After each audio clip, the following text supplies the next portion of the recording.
Oh, well, hello there. Awesomers. It's me. It's your old buddy, Steve Simonson, and I am back yet again for another awesomers.com podcast or video cast or vlog. I'm not sure what the kids call them these days, but I'm back either way. And if you're listening to my voice or seeing my face, then you're on the right track. And bless your heart for tuning in. I thank you. And if you haven't already, go ahead, click the subscribe and the share and the reviews and so forth. If you haven't heard anything, you don't have to review yet. You can wait and give the 5-star after this presentation. Now, if you have been listening and you haven't given me the kindness of a review, I am asking you outright, please go leave a review. I would prefer 5 stars, to be honest with you. But if you hate me and you think this is stupid, it's okay to leave a 1-star and tell me why so I can get better. Although I'll probably ignore what you say and just keep being me. But your opinion is valid nonetheless, just not to me. All right, so that's the promotional end of this discussion. Now, we are in the Founder Foundations mini-series, everybody, and we are going through a series of things that managers need to prepare, or let's say owners need to prepare their organization for, and ideally have their managers help develop training curriculum around a series of 31 topics, which I'm giving you the precise outline for, and I'm expounding upon that outline beyond just saying, here's the title of the curriculum. I go into like, here's why it exists, so contextual background, and here's the general nature of that content, without getting too deep into the technical details, if you will. Today's title, by the way, is Power Delegation and Conflict Management. So we're in the management module of our discussion. And the truth is, there's a chance, it's probably about 100% chance, that at some point there's going to be conflict within your organization. Either workers not getting along or some other subversive type of situation. And I say subversive not to judge people who have conflict as, pariahs, but just to say that it subverts and otherwise is in opposition to productivity. So when you have conflict, you really do have to have a method for dealing with that conflict. And we're going to start with the front of the title of this episode, Power Delegation. This is when you eliminate a lot of those conflicts. So prevention is always, they say an ounce of prevention is worth a pound of cure. And how you delegate something is the number one way you can avoid most of those conflicts. So what does power delegation mean? Well, power delegation means you're actually delegating a specific task with a due date and a particular person who is assigned to it, and all of the relevant parameters to get that task completed. It does not include you emailing somebody and going, hey, what was the thing, what was that sales report, or what happened with that claim at Amazon, or, what was can you send me the customer details over there? Like that's the worst way to manage. It's not delegation, it's laziness. And I highly encourage you to avoid doing that. I'll give you a get out of jail free card on that, entrepreneurs, later, because anybody who's an entrepreneur is like, what? I can't just email people and tell them what to do? This is an outrage. And by the way, I'm partly in that camp. I like to think of myself as too busy to go through and make a formal, delegation request. And of course I'm wrong about that in large part, but part of my get out of jail free card, I guess I'm giving it up now, is that I can hire an executive assistant who will help me formulate those tasks instead of me doing it. So I may send an email to an executive assistant, and I would say, here's the task, here's who I want to do it, here's when I want it done, or whatever priority, so if there's not a deadline, I prefer deadlines, but if it's not a deadline, it's like, this is not so important, so you can, take your time, slot it in when you want. Or I say, this is urgent, I need it done by Monday. You want to give some sort of prioritization to it. And then whatever relevant details, like, here's what I'm looking for, and here's the resources you need to find out that. If you can do that via email and you have an executive assistant, then write it up in a task system so you're tracking it, and then you assign that task to somebody, or your EA does that for you, fine. That's the get out of jail. Otherwise, you should do it yourself. Not only should you do this, it will help you articulate the task better when you are forced into some sort of constraints. Now, again, I'm agnostic about your choice for task management, whether you want to use Trello or Asana or ClickUp. We largely use Parsimony for our task management because tasks are connected to projects. And as a simple example, I might have the Steve Simonson general project. This is just stuff I'm doing. And then I can go in and I can add a task to that. So that to the extent that you're doing any sort of time job costing or allocations of people's time, as we do across business units, when they do the job, they have to assign a business unit to it so that we appropriately allocate their time to that specific business unit. And again, I'm trying not to run down the rabbit hole too deep on this, but when you have multiple businesses and you have somebody who's a resource who may be shared amongst those businesses, particularly if you have a different cap structure for those businesses, I think you should be very, very careful about managing the time spent and allocating that time in a very careful way. For example, I tell my team, listen, I have partners in some of my businesses, and if you inappropriately put all your hours onto one of the businesses that I have a partner on, but really it should have been on one of the businesses that I'm an exclusive owner on, then I'm mistreating my partner. I'm kind of cheating them. And so please don't make me a cheater. Let's allocate your time very carefully. And so we do that with time cards, and it's all linked to projects and tasks and so forth. That's one of the benefits of having an integrated business operating system. For the audio listeners out there, you just missed a great jazz hands that I did for the camera people. So it wasn't intended to be jazz hands, but the integration demonstration ended up being jazz handy. Here's my point, everybody. No matter what system you use, your objective is to have a systemic way of delegating and not just kind of calling it in. This is what most entrepreneurs like to do, is instead of us handing off a project or a task in a very clear and easy way to understand that has both a beginning and an end to it, we are more mushy about these things. And then later on, we remember we said to them to do this thing, and we can't remember actually if it's done. Again, I'm confessing my own sins here. And so there becomes this animosity, and it's like, did they do the job? Are they working hard? What's happening? And of course, on their side, they're like, I don't even understand what this nut job's talking about. He keeps sending me email, and I've already got a job. I'm working 40 hours a week over here, and he keeps sending me more things to do. How is this supposed to fit into my day? So all of this becomes potential for conflict. And the power delegation is to make sure that you are taking your objective, whatever that task happens to want to achieve, and assigning it in a very systemic way. Who's doing it? When is it due? What are the components required? And again, we document it in our system. A task goes in. There's literally a task number, task number 9,721, and it's assigned to Steve, and it's due on this exact date. And the system will even remind me when it's due to go check it if I want those notifications. I can share it with other team members if I need help.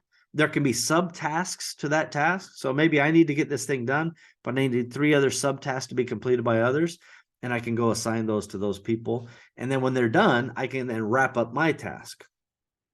All of this is to say everything is systemic, including how you delegate stuff.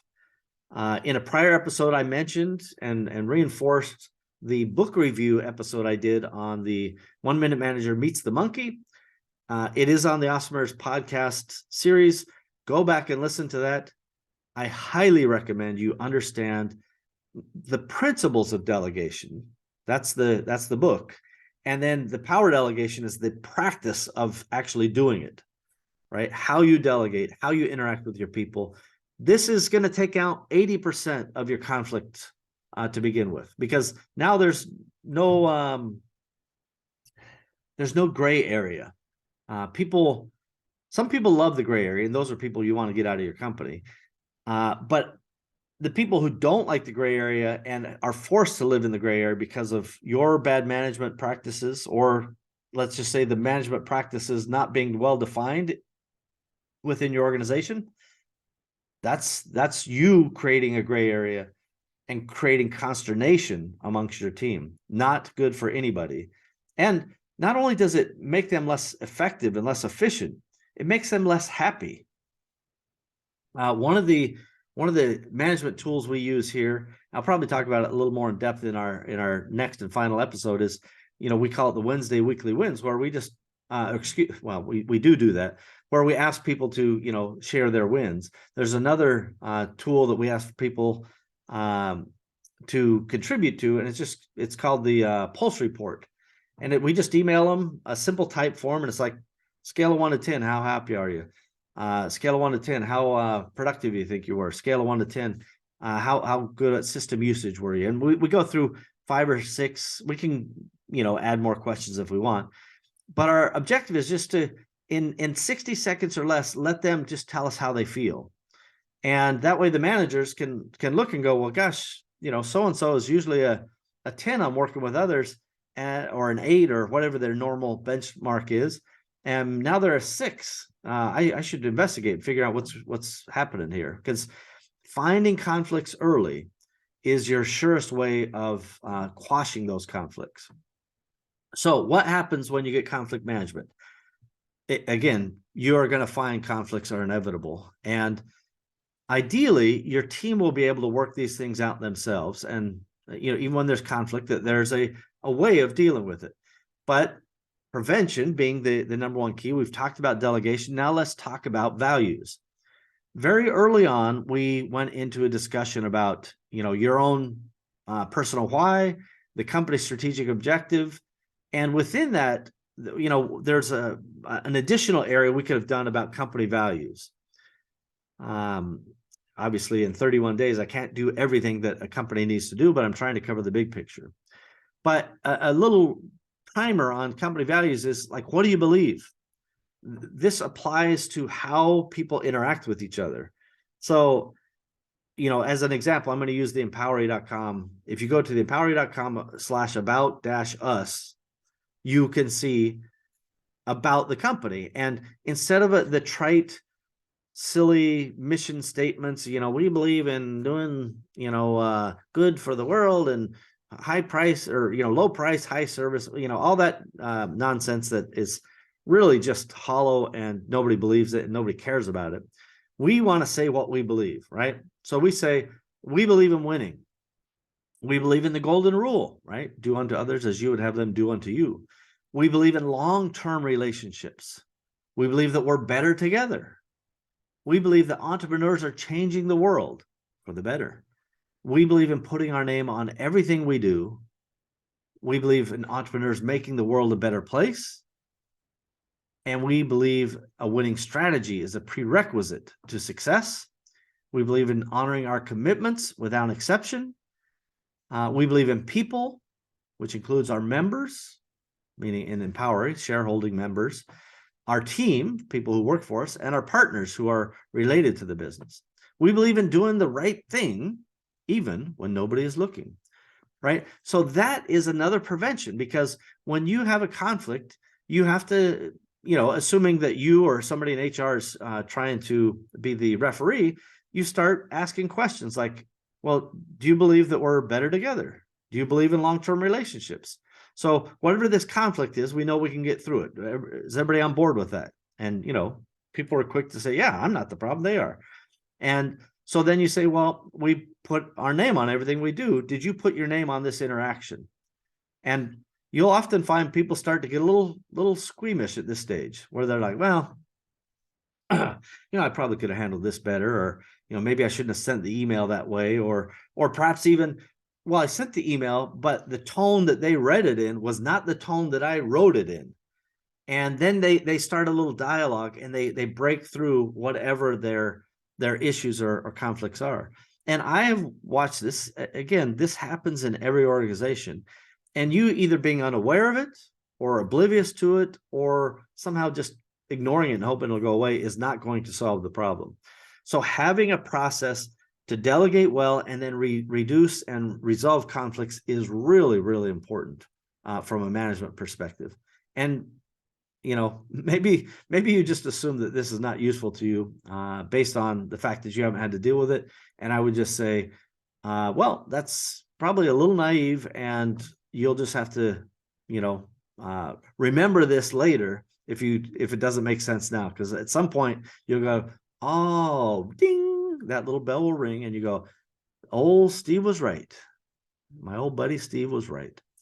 So I want to just go over some general guidelines when you start thinking about, when you work with people, the types of things that you want to engender within your company, and make sure that that these standards apply. One is, like, you should only have one manager. Anybody who's getting things delegated from more than one person, that's unacceptable, right? If you get a task and it's not from your manager, there should be some hierarchical reason why that is happening. This is less about being rigid about some sort of chain of command. That's not the objective. It's just to make sure that somebody is not answerable to more than one person. Now, we're way open to the idea of, if something needs to be done, even if it's not in your particular area of expertise or responsibility, and you go advocate to somebody in that area. Let's just say that you're managing marketing, and you go to finance and go, gosh, it would sure be nice if we sent out invoices 5 days ahead of time, because that would make our customers happier for this, that, and that reason. And finance either ignores you or says no. It's not a problem in my book to say, you know what, I'm going to send them out anyway, or I'm going to not send and replicate what the finance is doing, but send them a reminder for marketing. It goes, hey, just so you know, we're invoicing in 5 days. Here's the rough amount based on your history, because you're trying to take care of the customer. Or you can even fight that. Those two department folks can go ahead and fight it, take it higher, and say, sales says this is important for the customers, finance says no, and whoever's the next layer up, it's like, it's fight. Let's get it done. And remember that when I say fight, I'm not trying to say, let's have conflict for no purpose. I'm trying to say, let's get it over with. Let's just get to the heart of it. Everybody say their piece. Let's everybody level set on our values. And as long as we don't have any values breaches, then everybody's probably still pretty respectful of the ultimate goals and desires of each other. In fact, what I've found is, the more people understand what we believe, and by the way, they should believe this stuff too. If they think that they're just repeating the company line and they don't actually have core authentic values and beliefs, they won't last long, and they are not your people. So you really want to find those people. So again, one manager, one person that is allowed to kind of give directives. This would be, let me say, the exception is, like, I will go in and say, I need these things done. I might send it to a department manager because they can then delegate it, or I might give it to the exact person that I want to do the job because I know that they're best for that particular job. That might be an exception to the one manager, but I'm not their manager. They have their BDM with somebody else. And by the way, if they don't like what I'm doing, they can tell their manager. The manager could either tell me or tell their manager. And at some point, I'll either have to correct my behavior, or we'll go in and we'll fight it out and decide, how this is going to work and make sure that everybody's happy. Conflict resolution really means addressing conflicts head on and dealing with it.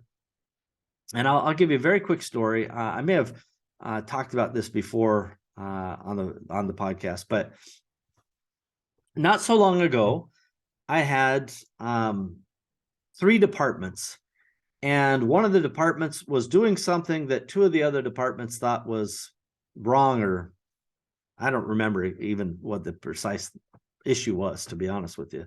But basically, 3 departments were, having a bun war. They're throwing things at each other, and they're sending emails that have very terse tones to them. And this is a sign of conflict. When you start seeing emails where they're like, well, as I said in my previous email, this was supposed to happen on this date and it did not. And then they're like laying out a court case, you got a problem. So instead of like trying to adjudicate this thing on email, it's like, these are 3 key department heads. Each of those report to me, and they're clearly having a fight. So it's fight time, right? And I'm like, all 3 of you figure out a time and get on my calendar, for next Monday meeting day, and we're gonna get to the heart of this.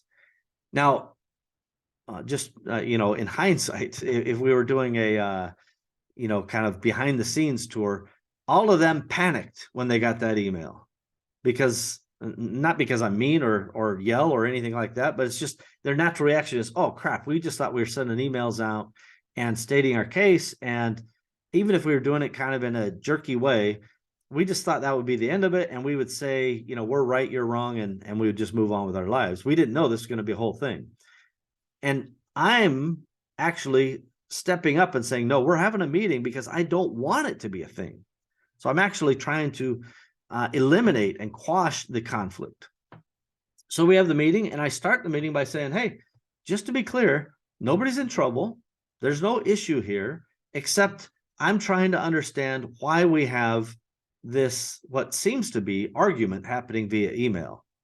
And so I said, let me just start by saying, nobody's in trouble. I'm not mad. I didn't jump on and start yelling at anybody. I don't really yell. It takes a lot. It's not that I've never yelled ever, but it's rare, and it takes a lot to get me to yell. And even when I do, it's most often probably not super appropriate. So that means if you are a yelly boss or a yelly entrepreneur, whatever level you're at, I don't care if you're the owner or manager, if you think that yelling is going to make your people do better work, I don't necessarily agree with you. And by the way, I know you'll go, well, look at this coach. He yells at his players and, curses at them and tells them to do better. And that motivates them, and they appreciate it. They know that, the coach is on their side, and et cetera, et cetera. And I would just say, unless you are literally a sporting team where that kind of environment might be more appropriate, you got fans yelling and, high pressure, and, the passion of the moment may take over, then be professional and don't be kind of a jerk. I just don't think it's appropriate. I also will tell you that people don't like to be yelled at, and that chips away at the amount of energy and the amount of loyalty they will have for you and for your company over time. Like, who do you want to work harder for? Somebody who cares about you, somebody who holds you to a high standard, but is also reasonable with you, right? When things are like, if I make a mistake, I will step up and go, I screwed up, everybody. I apologize. I'm sorry. Here's what I learned. Here's why I won't do it again. And that's just like I would expect anybody else to do in the company. So it really is that golden rule that I talked about us believing in earlier. So when we establish these guidelines where, everybody's got to respect each other's, responsibilities, and, we can't have, let's just say, bad behavior create an environment where people don't feel either respected or they don't feel like they're being efficient with their time. In remote organizations, you don't usually have as much face-to-face bullying, but it could happen on a Zoom call.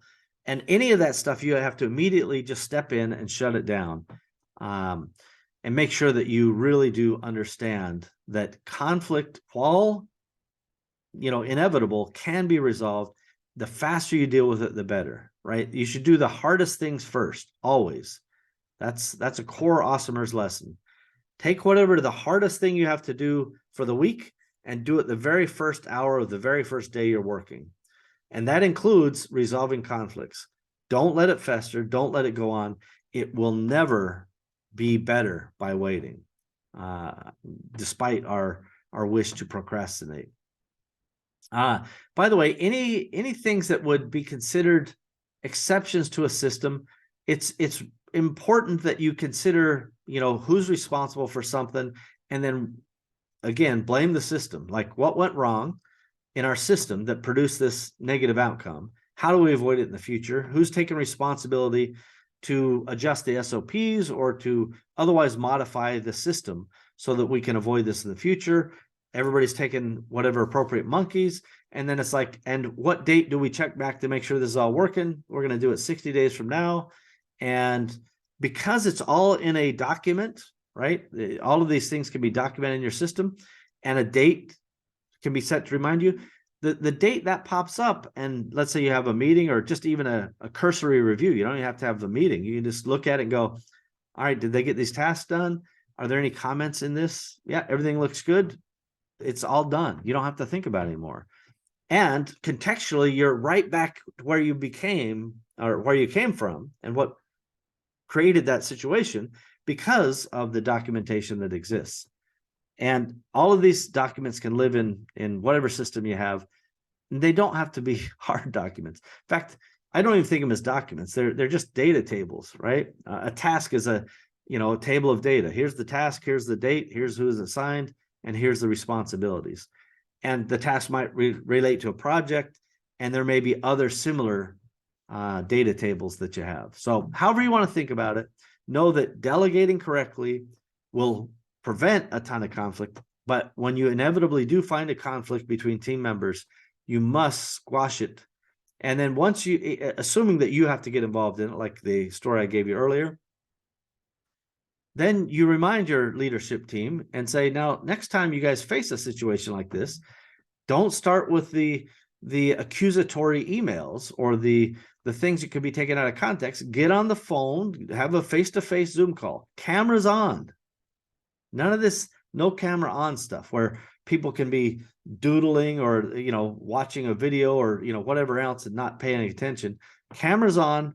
Let's have attention. Let's have eye contact. Let's talk to each other, and let's resolve whatever conflicts exist. This is a fundamental piece of management that really everybody needs to understand. So there you go. I hope it's helpful, awesomers. I appreciate you, and thank you for listening.